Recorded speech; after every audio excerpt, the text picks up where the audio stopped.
Good morning and welcome to गना शॉट में आप सबका स्वागत है. This is a great good morning India time, and we're going to look at Iran war day 20. And what do you see there? You see Mr. Trump in the deep end of Strait of Hormuz, and he's trying to find his feet. That's what I've tried to depict here. And at this point of time, I'd also like to welcome all those viewers from P Gurus, all channels, and of course, Gunner Shot.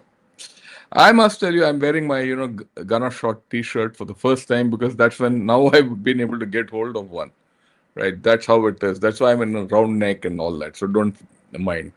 Right, let's get going in what's happening.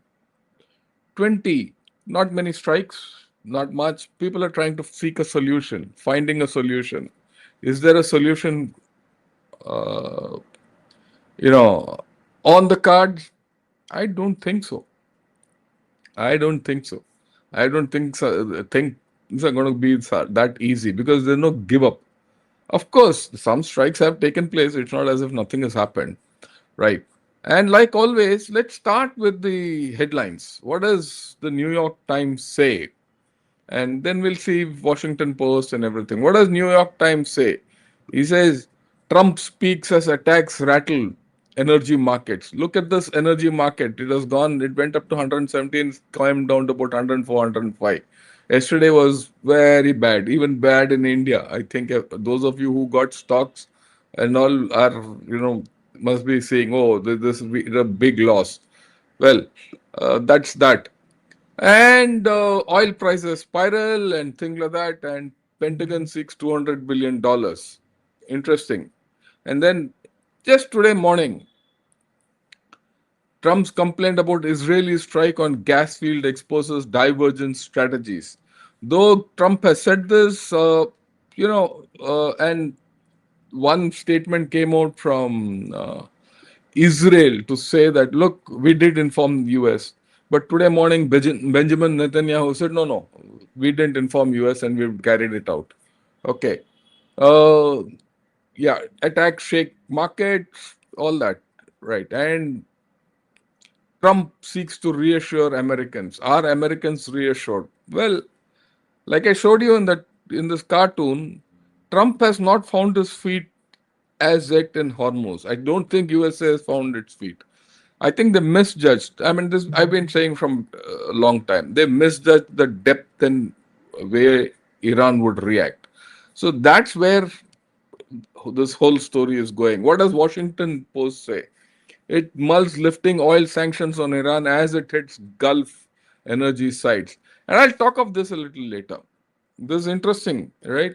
Because it is giving a way out for the US, but there are contradictions in what they want to do.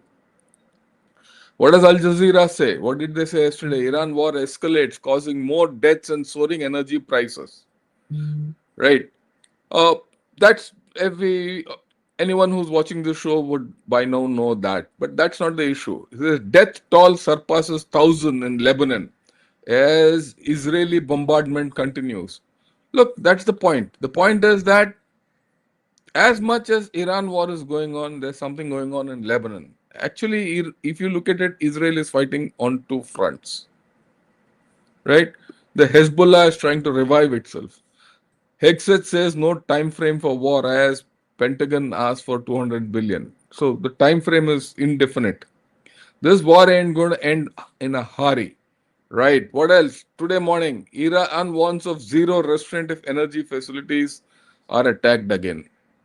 Okay. And then there's this news F-35 makes an emergency landing after a combat mission is over Iran. Iran is blowing it up as if they've blown up they've downed the F-35. Well, from the US side, they say, look, there was a malfunction and it's gone. I would go with the malfunction because if you hit the F-35, the chances of it coming down are very less. Right? But in a situation where, there is actual active combat going on, it is highly possible, right, that a malfunction occurs. That's part and parcel of warfare and machines and all that. So not much to bother about. And there's an analysis in Al Jazeera which says Trump is looking for an exit ramp. Everyone knows Trump is looking for an exit ramp, but he's not getting one. That's why he's still in the deep end. Is that exit ramp visible? I don't see it. I don't know this thing. The exit ramp was visible in the initial stages. The exit ramp today is looking to be a little difficult. It might reappear after a week if there's a military solution to it, but then we'll see where that goes as we come along. What does China say? Headlines in South China Morning Post. How long will US-Israel war on Iran last? Chinese analysts offer clues. Right? How long will it last? How do I know? Will Chinese know? No, but they're worried. They're worried about how long it will last because it's going to hit them badly. Like I said, uh, well, this war is going to hit everyone, but the one country, big country, which is going to get hit badly is China. On that, let's not have any doubts. I don't have doubts about it. Others might have, right? The Sinophiles might have, but my way of looking at it, China is in a fix for many reasons. They can't export, or there is an export-dependent economy. Who will buy their items? Not Europe, not Middle East, not America, not India. If these four big entities don't buy, who will buy? Of course, some will be bought, but what China expects might not happen this year. And of course, the next thing, of course, I'm spending a little time on China because I'll not come back to China again. Fact is, if oil inflows don't come in to China, right? Oil inflows don't come into China, it can't export either. If there are no imports, there's no exports. Remember that. A lot of right. You know what China did last year by having that record surplus of exports and all that is probably one time. It can't be every time. Okay. So that's where they are, and other countries are going to also get hit. It's not as if other country thing. The point is those countries who are inwardly dependent on everything, right? Will be able to get through and all that. But a country which is dependent on exports is going to have problems. It's largely dependent on export. That I did talk to you about that. I did talk to you about the exit route of China. Did a whole program as to what are the problems A, O, X, Y, Z. So have a look at that program and get to know. We're not going to talk of China again in this thing. Let's get to what America has been up to. US. US forces are destroying, as per the Central Command, destroying naval targets that threaten international shipping in and near the Strait of Hormuz. And yesterday was a day of briefings, meetings, and all that. And we'll go over it because rather than me summarizing it, you must hear what people said, right? So this is Pete Hexeth talking about winning. Again,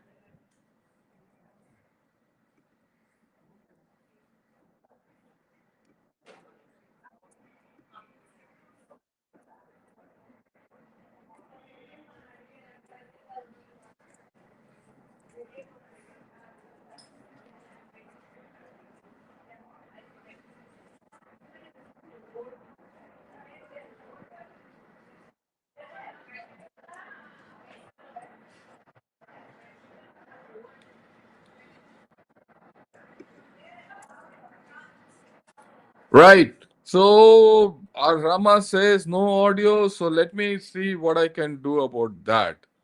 Okay, I'll play it again.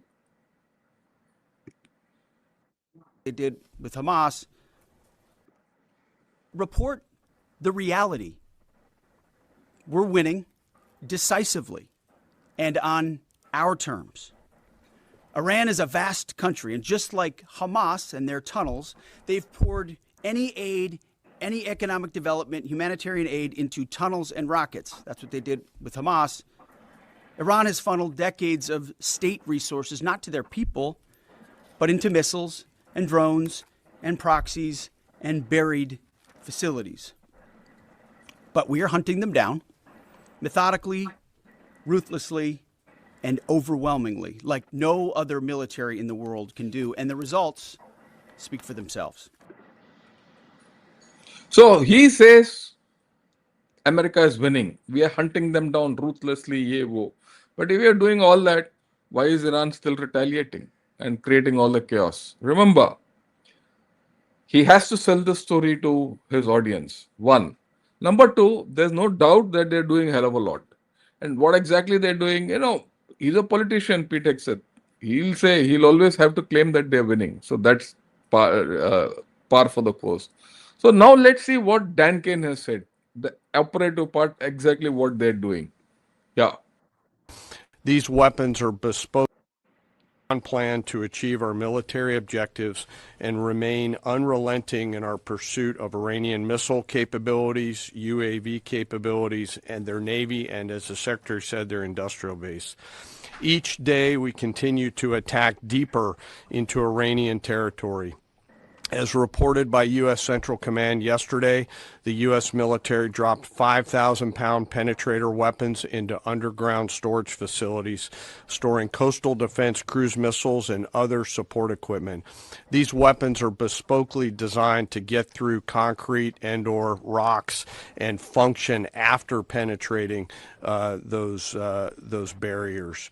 We continue to hunt and kill mine storage facilities and naval ammunition depots. We continue to hunt and kill afloat assets, including more than 120 vessels and 44 mine layers, and the pressure will continue. We're flying further to the east now and penetrating deeper into Iranian airspace to hunt and kill one-way attack garrisons, destroying Iran's ability to project power outside of its borders.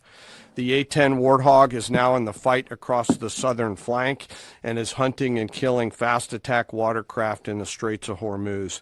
In addition, AH-64 Apaches have joined the fight on the southern flank, and they continue to work on the southern side, and that includes some of our allies who are using Apaches to handle one-way attack drones.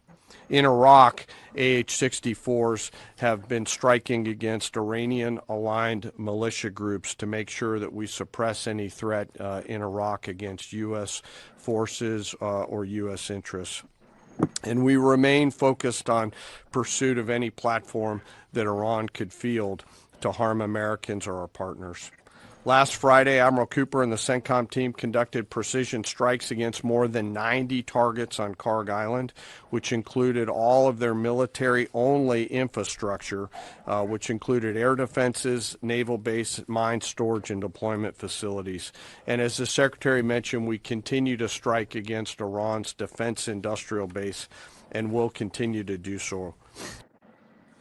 So very clear what they're doing. Right? They put all their air assets, including Apaches, AAO, and all that. Look, the way they're doing this, they've got clear air superiority, complete air superiority over Iran. And Iran's got nothing to fight back so far. That's why that F-35 kill which they're talking, Iran is talking, I don't believe it. Okay.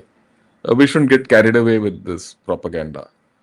And he said he's going to the east of he's concentrating on the east. So now USA is concentrated on the Strait of Hormuz.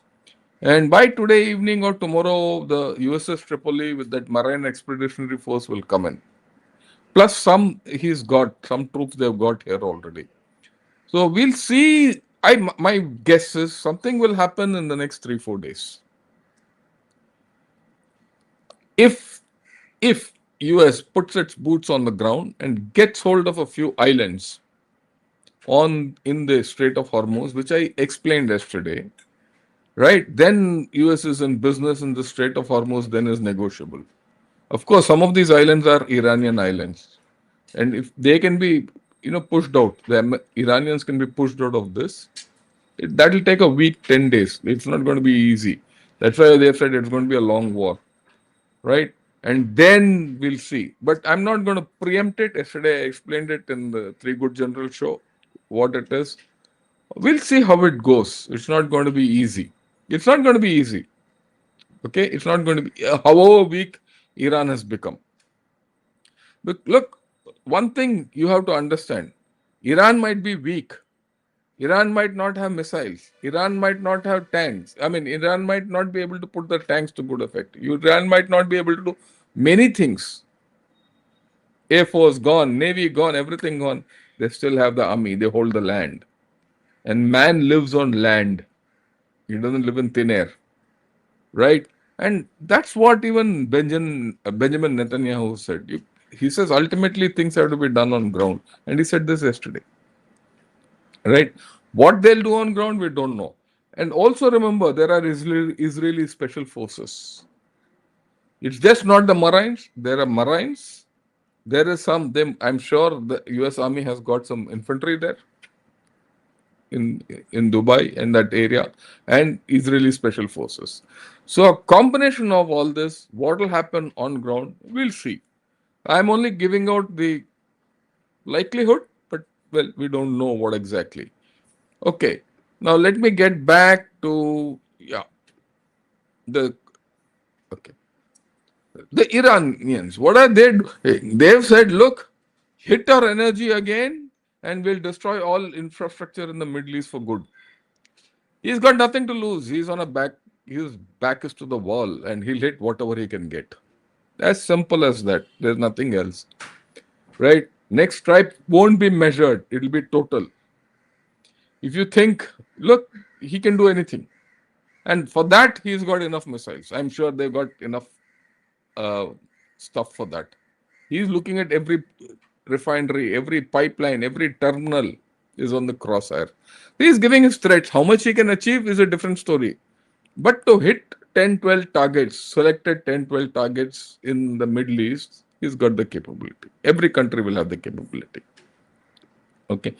Right.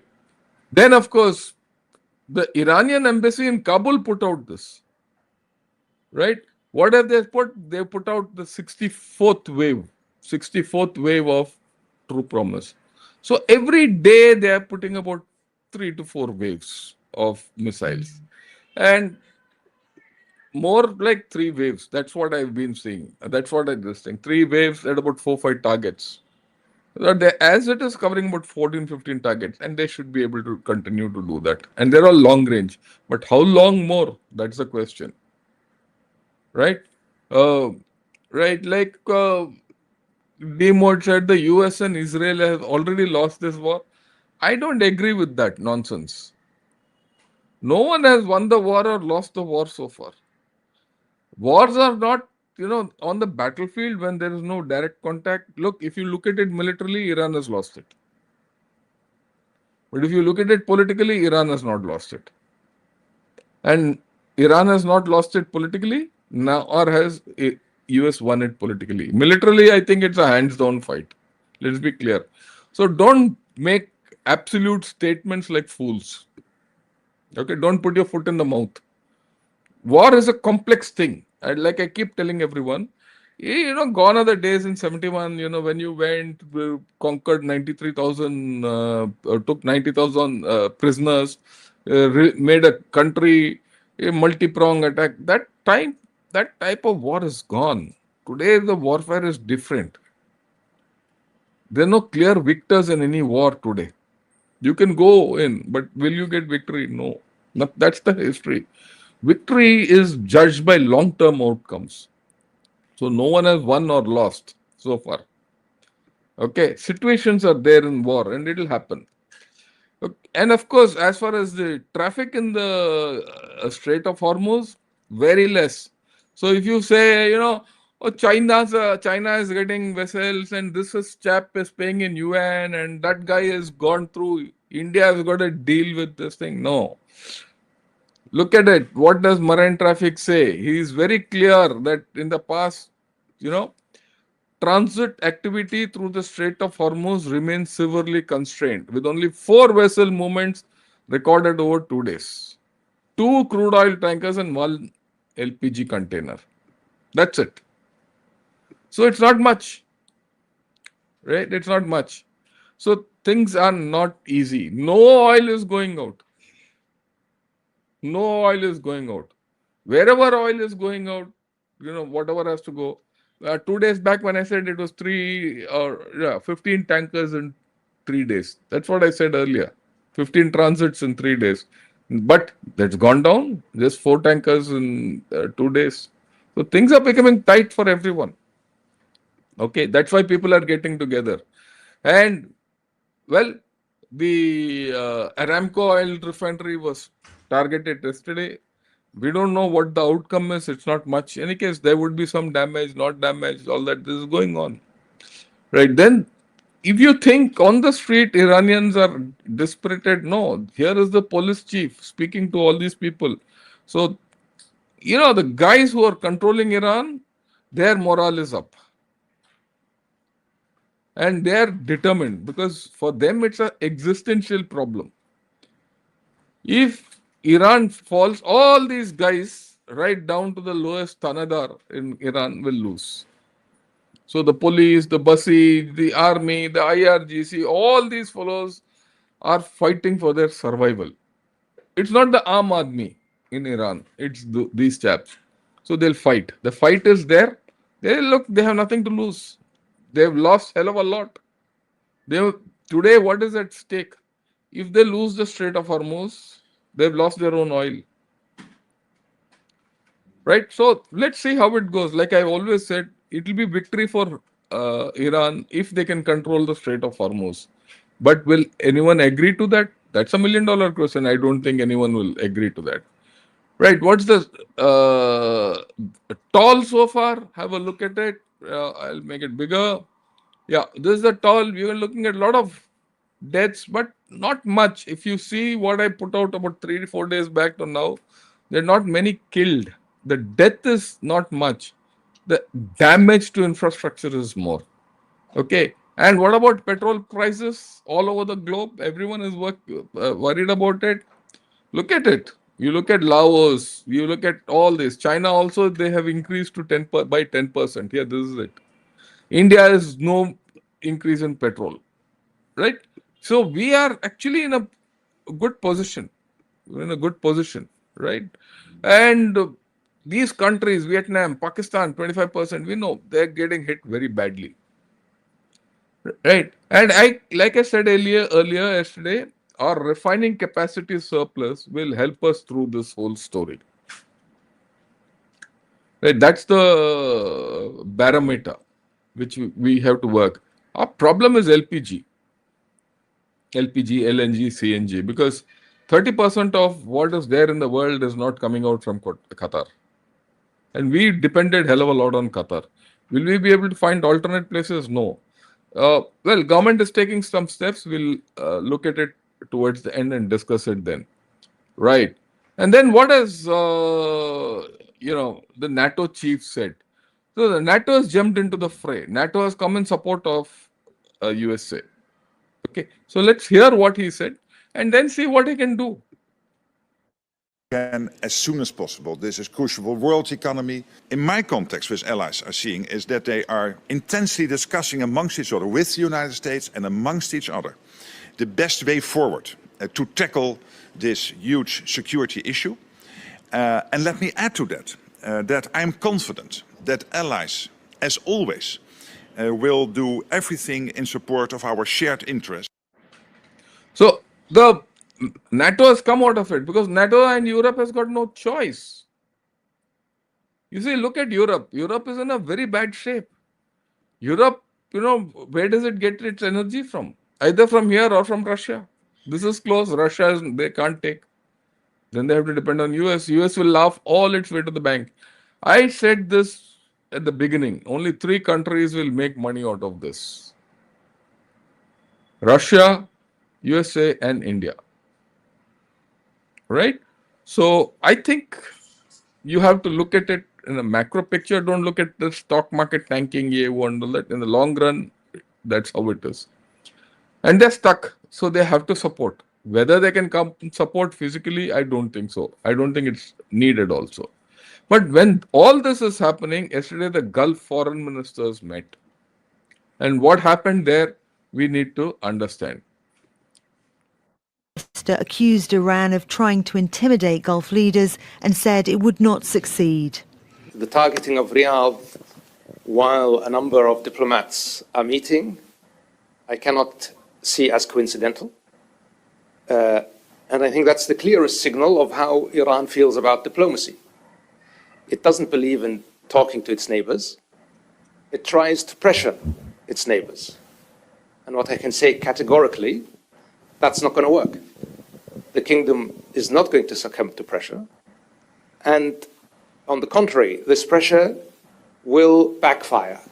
The Saudi foreign minister also said the patience of GCC countries was not unlimited and that if Tehran's attacks on its neighbours continue, they reserve the right to take military action against Iran once all diplomatic options have been exhausted. But what I care about now is that the attacks on my country and on my neighbouring countries that are not involved in this conflict end.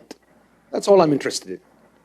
And we're going to use every lever we have, political, economic, diplomatic, and elsewise, to get these attacks to stop. That's what I care about. Hours earlier, Qatar's Ras Laffan industrial complex was hit in a missile attack which caused extensive damage. Qatar's foreign ministry condemned the attack and said Iran was dragging the region towards the abyss. The UAE also had to shut down 2 of its facilities due to falling debris from a missile interception. And several missiles and drones were also launched at gas fields in the east of Saudi Arabia, but Riyadh said those were intercepted. Since this conflict began more than 2 weeks ago, GCC leaders have been at pains to stress they would defend their territories but not attack Iran. But the targeting of their critical energy infrastructure is putting relations between Iran and its Gulf neighbours under increasing strain. Victoria Gatenby, Al Jazeera.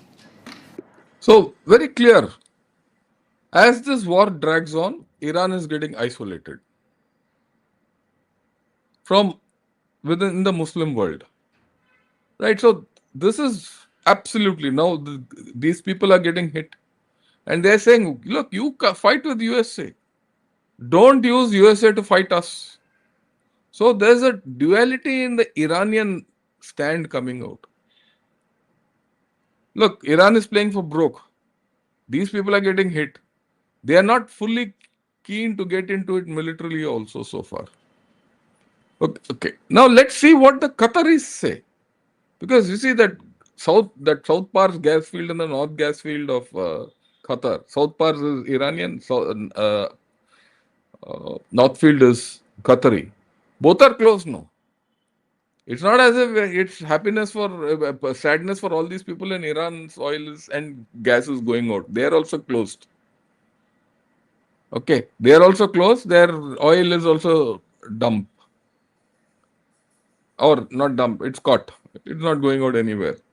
So, economically, Iran is going bad. And remember, Iran, in the beginning of the year, there was a fall in the currency. People were out on the streets and there was almost a revolution. It didn't happen. Why it didn't happen? There were 14 to 15,000 people were shot dead or hit or whatever. And that subsided. And then this started. Now, if the economy goes, if essentials are not available in Iran, again, people will come out on the streets. Right? Iran is still vulnerable internally. Will that moment happen when, if that happens, Iran is gone. Right? There'll be a regime change. But that regime change, what will happen and all that, I'll not at this point talk of it. We'll talk of it as things evolve. Don't worry. Right? In the meanwhile, let's see what Qatar had to say. Okay? This clip which I showed didn't show Qatar. So let's see Qatar. Dance. The biggest proof of this is that the attack which happened yesterday was an attack on a Qatari natural gas facility, which is a source of income for the Qatari people. But not just for the Qatari people. What they did yesterday also impacted the millions of people which Qatar is helping. So the point he's made is, look, if you had a problem with USA, you hit the USA, but you're hitting Qatar, which has got nothing to do with USA. Right? Qatar has been playing this hedging game for long. So now they're caught. Now Qatar is saying it's not only us, you're even hitting the rest of the world. So Iran has to rethink this politically. If they rethink this politically and militarily, they are where they are. They've lost it. They are not prepared to do. This is the log jam we are in. When all this is happening, Benjamin Netanyahu came yesterday and gave us a press conference. Okay, listen to the. I'll not. Has to be done. I think that what. So I'll talk of this. 2-3 things came out of this. One, he's proven. Look, he's alive. He said, "Look, I'm still alive. I'm not a ghost or something like that." That's the first thing. And 2-3. One other major issue he made. He says there has to be an alternate route. That is IMEC. That's what he's going to speak of. We'll talk. There are 3-4 clips which I didn't get all. And then he said, look, ultimately, whether you do whatever we can do in the air, in the sea and all, you have to do things on ground. So he says, I'll tell you as things go. So they have a plan. So I expect some ground action to start commencing. It might get delayed, not delayed, target different. Yeah, we'll see how it goes. So far, there's no clue. But my way of thinking, my way, and I take ownership on this, my way of thinking, you have to catch Hormuz.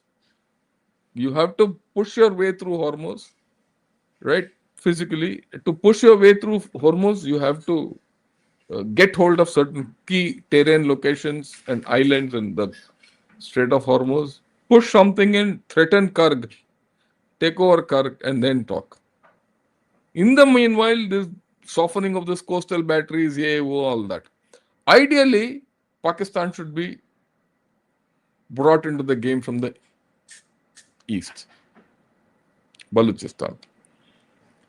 Pakistan's tail is being twisted, and even in this Gulf Cooperation meet, Pakistan was there. And today there's something saying, look, Pakistan signed on this, will Pakistan be forced to attack?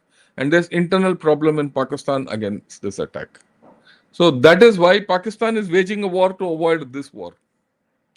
We'll discuss this today evening. Today evening, my topic is Pakistan waging a war to avoid a war. Okay, they're in a survival mode.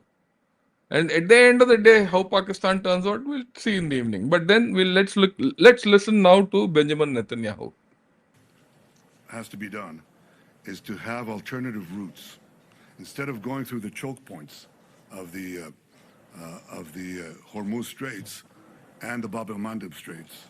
In order to have the flow of oil, just have oil pipelines going west through the Arabian Peninsula, right up to Israel, right up to our Mediterranean ports, and you've just done away with the choke points for forever.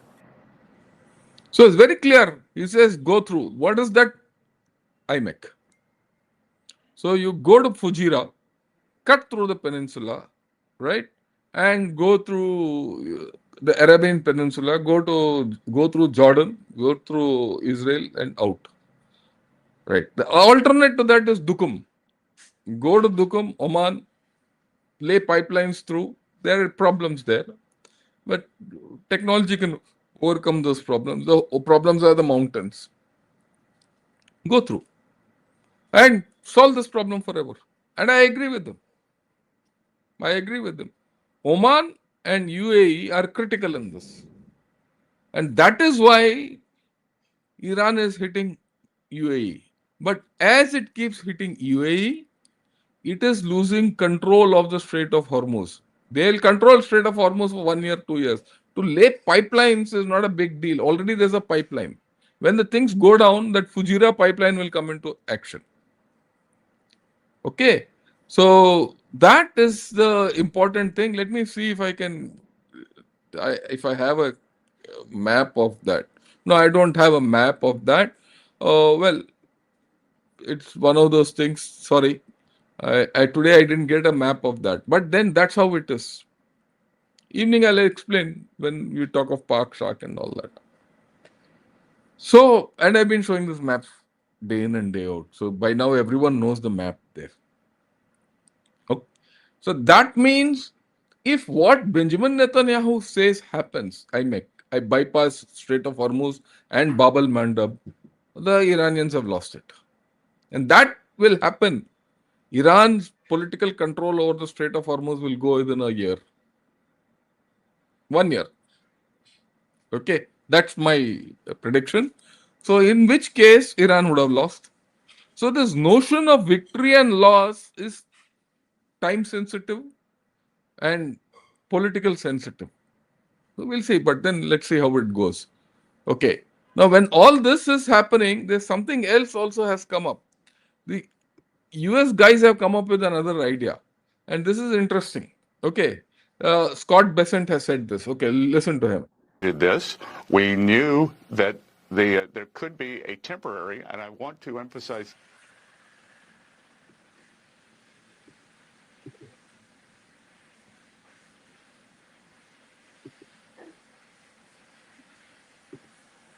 One minute, there's some problem in it.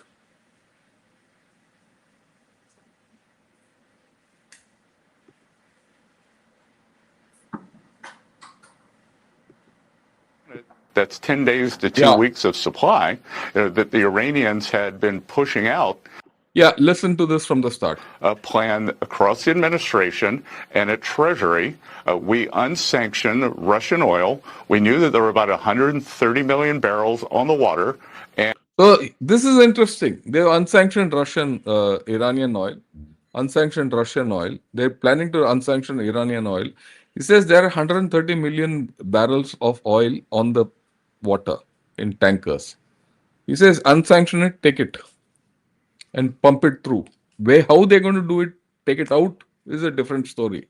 They might take it out through Dubai, Jebel Ali, and through that Fujairah pipeline, or through the east-west pipeline of Saudi Arabia. These two pipelines can be used.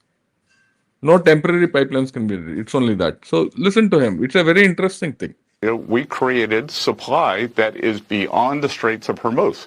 So we anticipated this. We knew that there could be a temporary, and I want to emphasize temporary, choke point there. And there was 130 million barrels of floating storage.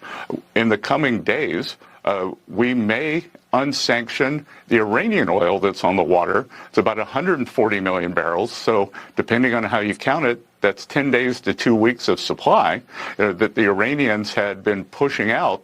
That would have all gone to China.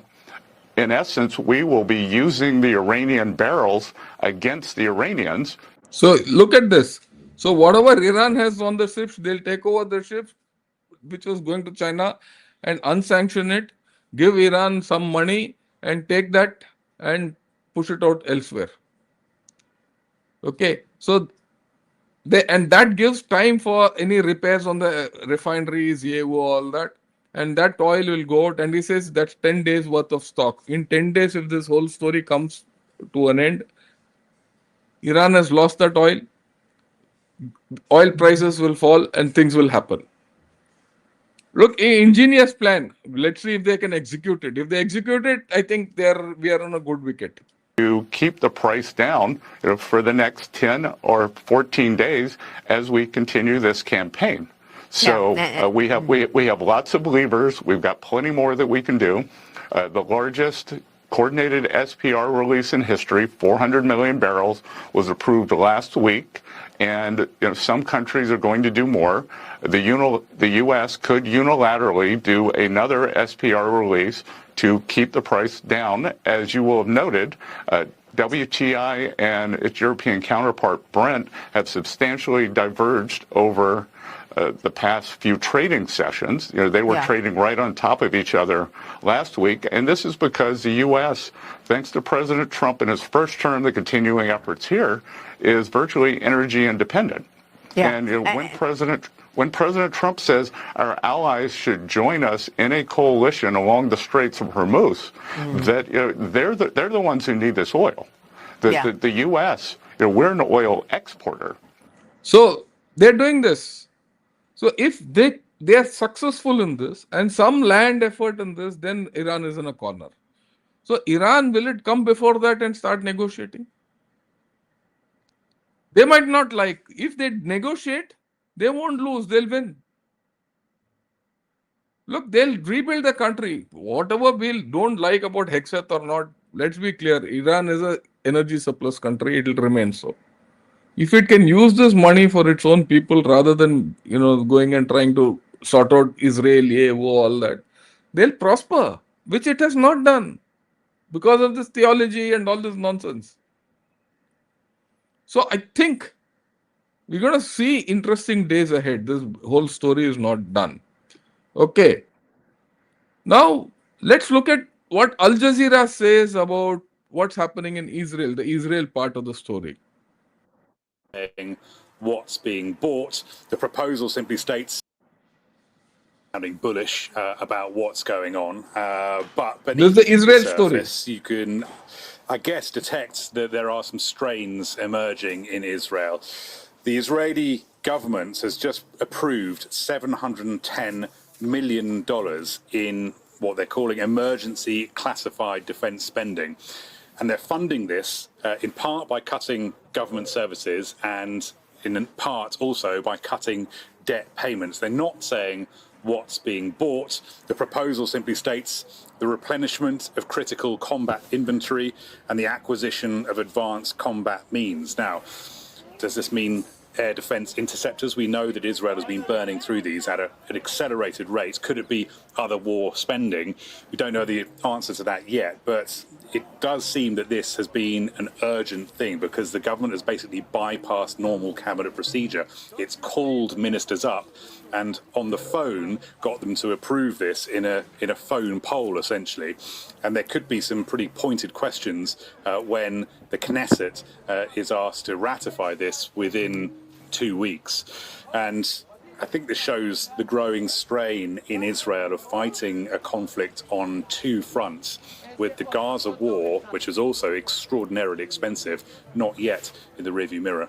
Rory Challens live in Amman, Jordan. Thank you, Rory. So there is a problem in Israel also looming up. Israel has also got internal problems. Look, remember, Israel internal politics are fully diverse. You have the leftist of lefties in Israel and the rightist of right guys in Israel. The small parties with 3-4 members and all. It's a huge coalition. Israel has always been a coalition government. Israeli governments have fallen because of these coalition shifting coalitions. Okay. One Israel we know is whenever there's a threat to it, it will strike out. But the other Israel is internally it fractures. But today Israel is fighting 3 fronts actually. One is the Gaza thing, which is there ongoing.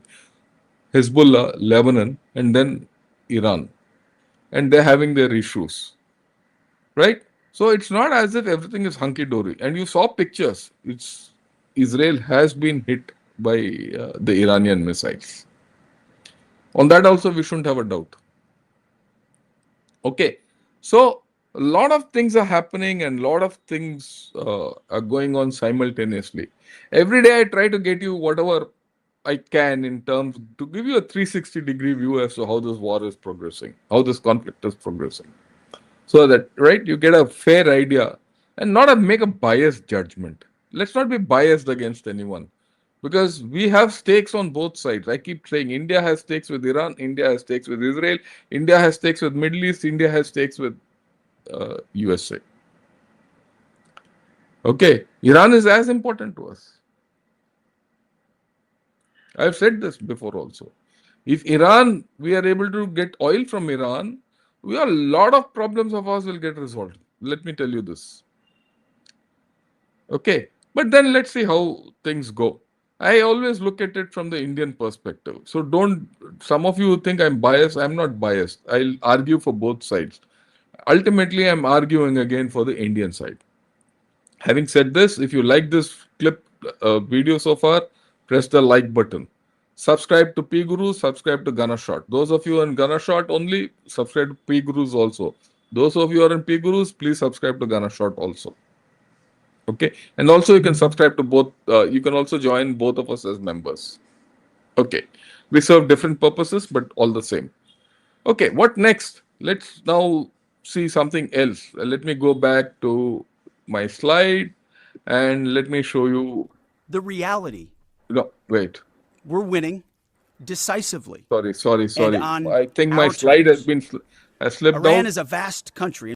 This is a technological glitch which I've suffered. So let me share my screen again. There's some, when you juggle so many things, uh, some things happen, some things don't happen. Yeah, that's it. Yeah. So this is the screen.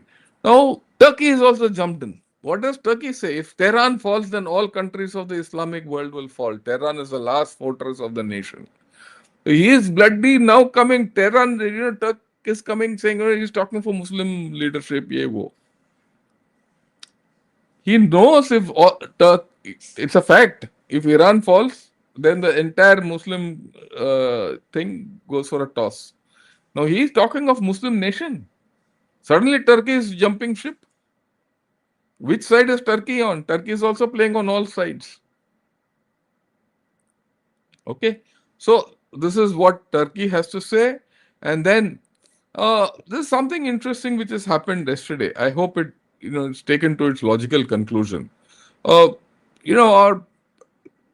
Prime Minister, he said, look, I've had a meeting with the Sultanate. I mean, he's sent what shall I say, a message. And he had a conversation with the Sultanate of Oman. Okay, this is the whole story. We are talking. Look at this, what he says. I again express India's condemnation of the violation of Sultanate of Oman's sovereignty and unity of its territories, while appreciating its efforts in facilitating the safe return of thousands of individuals, including Indian nationals. Right. So he's given Eid ul-Fitr greetings to everyone. Similar thing has gone to Qatar, similar thing has gone to UAE, similar thing has gone to Saudi Arabia. I suppose today is Nowruz in Iran, so they'll go. So this brings me to this point. Look, at the outset, without any prejudice, Eid ul-Fitr greetings to all people who are of the Islamic faith, and Nowruz to happy Nowruz to people in Iran. Right? We've at a personal level, I wish them all well. Okay. Even otherwise, we wish them all well. Right. And when you serve 40 years in the country, in uniform, you realize in the army, armies are not meant to destroy people. Armies are meant to save people. Armies are meant to, save countries. We don't benefit by taking the country to war. We benefit the country by not taking it to war. Very few people understand this. Right? And if you've gone through death and destruction in battle, CI ops and all, war is not good. It's very difficult to see a person die, bleeding to death. Right? It's not good. So now, get back to the story. Mr. Modi has this outreach one, but if you go on the net, he's given it to a lot of people. Is this the first step of mediation by India? We'll have to see this. Right? And it might be so. It might be so. Okay, there's a veiled criticism of Iran in this also. Right? And he's supporting everyone. And also remember, we have a lot of people in that area whom we have to pull out.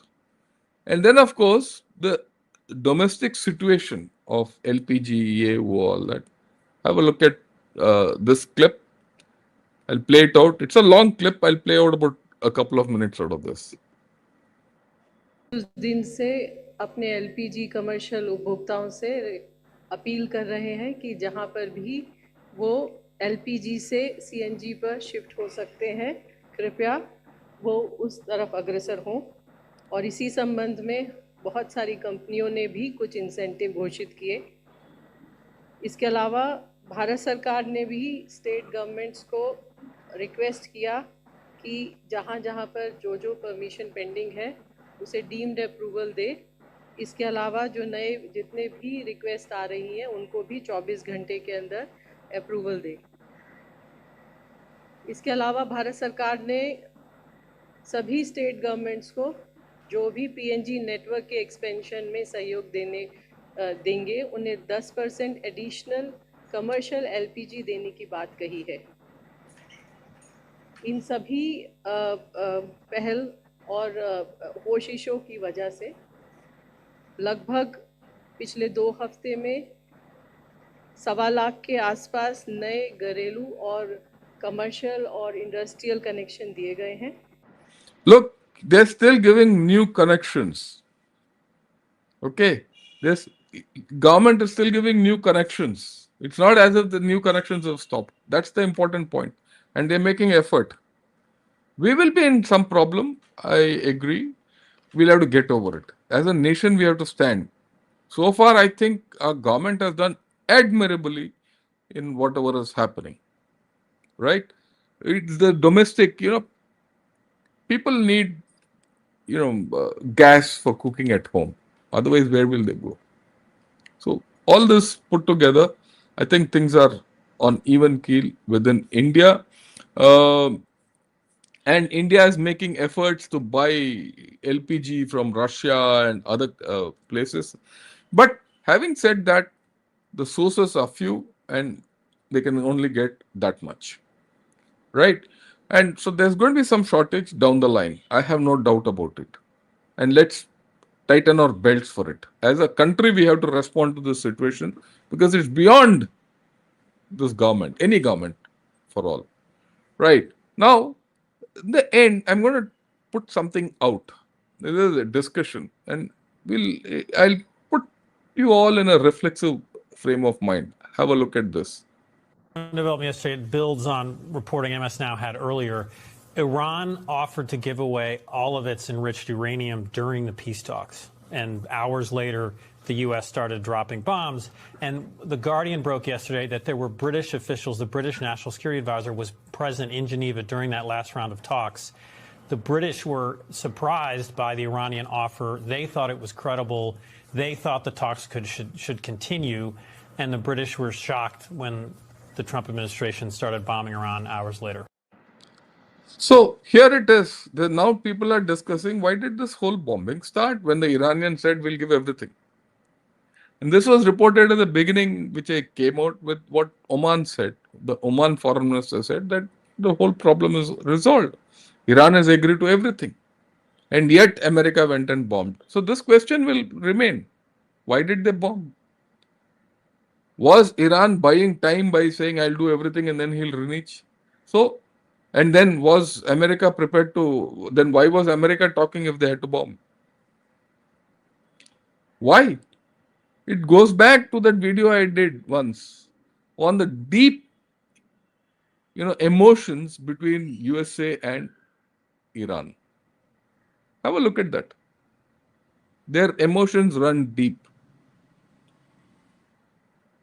Okay, if you look at their past history, right from 1953, when Mossadegh was assassinated by US, the 79 revolution, right, and hostage crisis of over 1 year, 4 months, 5 months, right, 30, 40, I don't remember the exact numbers, right, and the failed attempt. Then the American, barracks were bombed in Beirut. 240 Marines died. Truck bomb. When the Americans shot down Iranian airliner mistakenly, 290 people died.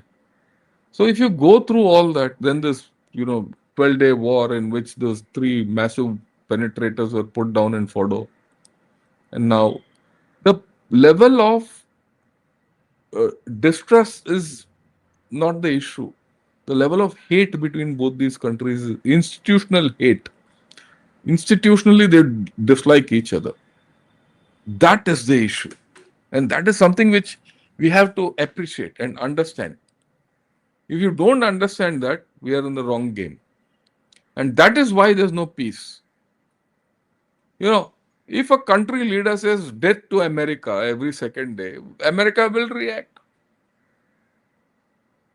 At some point of time, you need to come to a convergence. Is Iran ready to do that convergence? So far, no. Right. Iran, and if you go back into history, Iran and Israel didn't have a problem till 79. Iran and Israel were planning to have a pipeline in 79. Direct. Then this Palestinian problem, everything happened. When all this was happening, revolution took place, Iran took over the Palestinian problem. You hear Bill Clinton, that clip is out every day. He says, I got them to an accommodation. There was a deal between Palestine and Israel. Yasser Arafat walked away from it. Why did Yasser Arafat walk away from it? Because of Iranian instigation. So, many people are arguing for Iran, but Iran is complicit in this. Many people are arguing for Israel. Israel is also complicit in this. What they've done in Gaza is not fun. Right?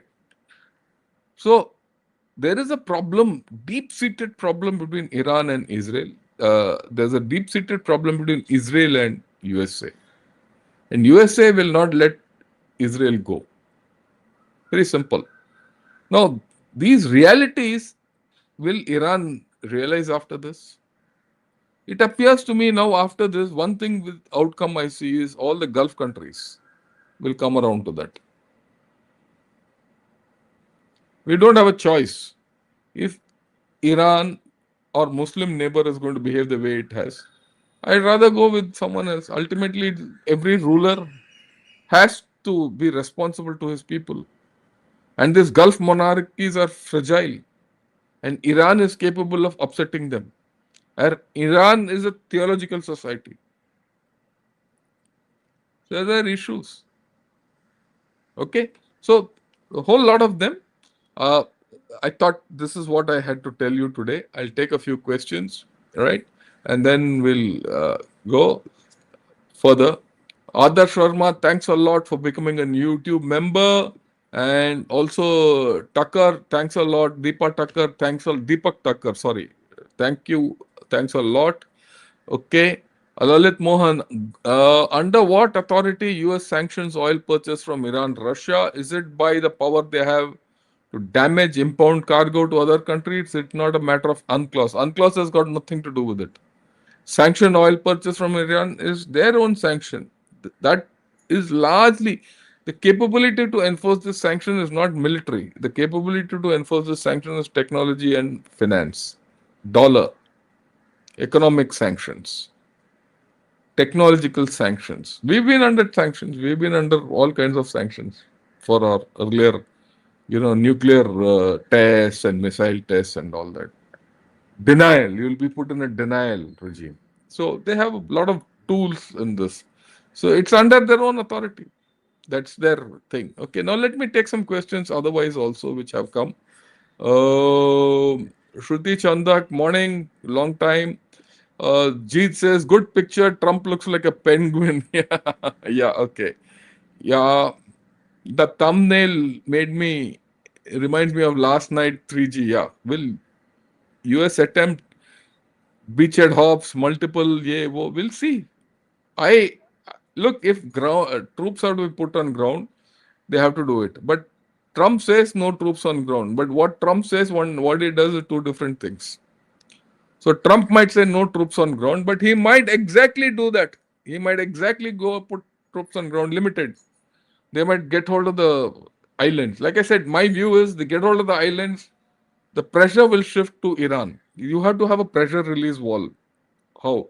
That Musandam Peninsula, which is on top of Dubai, which is Oman territory, go and occupy that and start engaging Iran. And that will be the first stage. The second stage is get hold of some islands there. And then you get the ability to hit back at Iran, whoever is firing. Today they don't have. Simultaneously to do all this, they're hitting the top. So let's see how beachhead hops go. I've given my views. Let's see how it goes. I might be completely wrong in this. I don't think Iran can withstand another week, as clearly the leadership is gone and there is chaos which is leading to suicidal attacks on Arab countries. Regime will fall suddenly very soon. Maybe it's possible. Let's see. Vijay, I don't know. I mean, at this point of time, everything is so nebulous. We don't know what's going to happen. You can't predict. Certain outcomes you can predict, but the tactical outcomes are something which we cannot predict. Is China or Russia supplying missiles secretly to Iran, or is it just Iran fighting? China and Russia would have helped Iran earlier. At this point of time, both of them are not. And Russia has very clearly jumped onto the dollar bandwagon.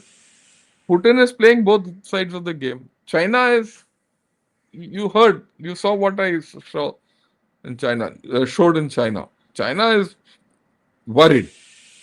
It's got out of the game at this point of time. They would have helped Iran earlier.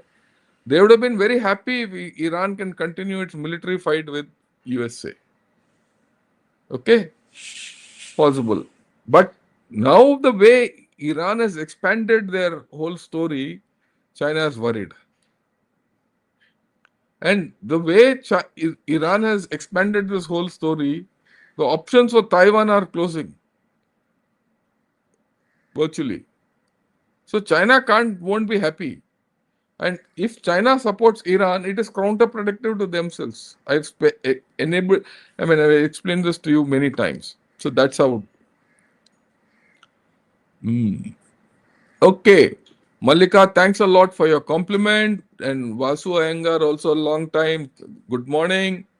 Gas is really a problem. Yeah, I agree with you. There's no doubt. Yeah. Okay. Navdeep Singh says, I'm not a member, but I really, thanks a lot. Doesn't matter. You don't have to become a member. As far as you subscribe, I'm happy. Right? Yeah, don't worry. Uh, Haran, good morning. Thanks a lot. Yeah, I watch it every day for. Oh, thanks a lot. Don't, if you can afford a membership, fine. Otherwise, forget it. And membership, I've said for what? It's only for a good cause. That's about all. It's not for me. Right? If you can't, you just be coming and I'll be very happy. Thank you. Uh, they can do something like Afghanistan, but of course, it might fall the same way, but big in capital. Yeah, we'll see how it goes. Using boots on ground to expand is, you have to incrementally do the whole thing. But you can't go like Afghanistan and go in and all that. That won't work. Yeah, Callis, good evening, General Garu. Thanks a lot. You're from abroad. Yeah, those of you from abroad, you can get hold of this T-shirt. I got this. Someone was coming from USA. I bought it, got it delivered to him, and got it. Because if you buy it in India, you can buy it, but it becomes too costly because the transportation charges from USA to here are very high. And those of you who are in USA, go in for it. You can get hold of these T-shirts and mugs. The mugs are here behind me. Yeah, you can have a look at it. The mugs are behind me. Mugs and other things are also there. In every video, everything where you go, you'll find this thing where you can buy. You can. Fourth wall is the one you can order. And I find them very good. I find the quality is good. I mean, I'm not this thing my own. I'm not trying to do a salesmanship to you, but if you want a good quality T-shirt with gunner shot on it, go ahead. The quality is worth it. It's worth the price you pay, and the mugs are also good. And this is the smallest mug. You get bigger mugs also. Okay. Is Turkey getting in as a mediator? No way. Right. Durandar 1, I've seen it. I'm going to see Durandar 2 shortly. DJT did not plan action like India and Obsindor. Yeah, exit strategy. Exit strategy is important. Your audio is intermittent. Is it still so? But I think now it's stabilized because I've not got the feedback of anything more on this. Otherwise, I had to get out and get back in. Yeah, Jai Hind, government should increase fuel price. Government increase fuel price to save oil marketing? No, they shouldn't. For the past 4 years, government has made a lot of money. From $100, it came down to $60. We didn't get the offset. Government has made a lot of money. These companies have made a lot of money. If government increases the price of fuel, it's got political problems.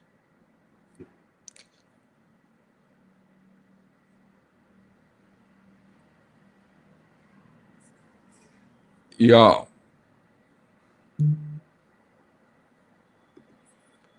Yeah, wars take time. Everyone is in a rush to get everything wrapped up. This war will go for another month. Yeah, I agree with you. It's not going to take, it's not going to be easy. You have to be patient. You have to be patient in war. Okay. Unless you have a sharp lesson to teach. If Trump had done that sharp lesson to teach, he probably would have got a, contract by now, or rather, a whole story wrapped up by now. I think somewhere they made the mistake that Iran will capitulate. The strategy which they chose was wrong. Yeah, all guys watching, press the like button. Amazing session with three generals yesterday. Have a look at it. Market volatility could be artificially created by interested agencies. That's also there. Beti Ganga mein pani dolo. I mean, Beti Ganga mein haath dolo. That's the thing. Okay.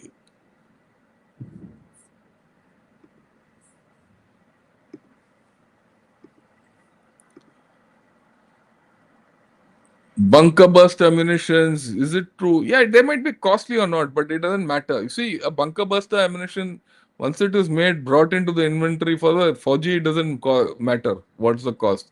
You don't fight war by costs. This preparation, that's gone. If you don't use it, another 5 years, you'll have to anyway burn it. So you might as well use it. Okay, this is interesting. Today learned that Hormuz named after Ahura Mazda, patron saint of Parsis. Yes, thank you. Israel intent much more than Iranian regime change or breaking into pieces. Does Israel intend to completely render Iran with no ability? That's Iranian Israeli way of thinking, and that's the Iranian way of thinking also. Both are in that thing, way of that mode of thinking. In this, I think Iran has to budge an inch. If Iran budges an inch, I think Israel will find place to budge an inch. If Iran keeps saying debt to Israel and yeah, well, why should he? This thing, it will continue.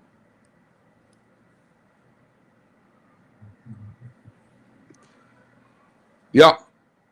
United States has 40,000 soldiers deployed across 10 countries in the Middle East. Therefore, this is before reinforcement. They would, let's work it out. Let's see how it happens. Let's see how things are going out. Then, okay. Shahid drones are non-moving, non-stealth. Why are they difficult to intercept? You see, the radar cross section is very less, and you can fly low. Once you fly low, it's difficult to catch it. And of course, the number also is more. All put together. Can India bring peace? Of course, India can bring peace. That's what I've been talking. India is the country which can bring peace. 90s ships have been reported to have sailed and Iran oil seems to be in it. Fake news. This is fake news. You saw. See, the official thing I'm putting out. What has happened? How many ships have gone past the Strait of Hormuz? I put out actual reports. If that is also fake, I don't know. But I think that is right.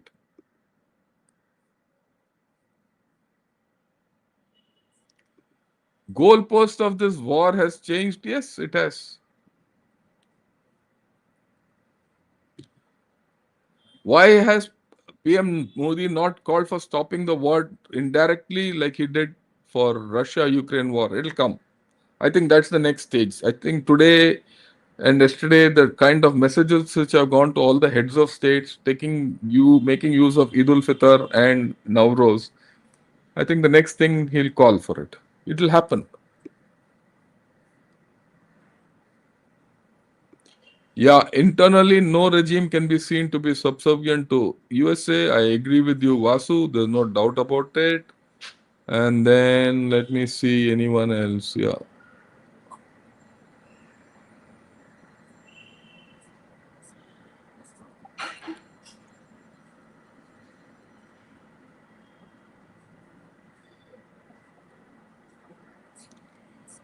Right.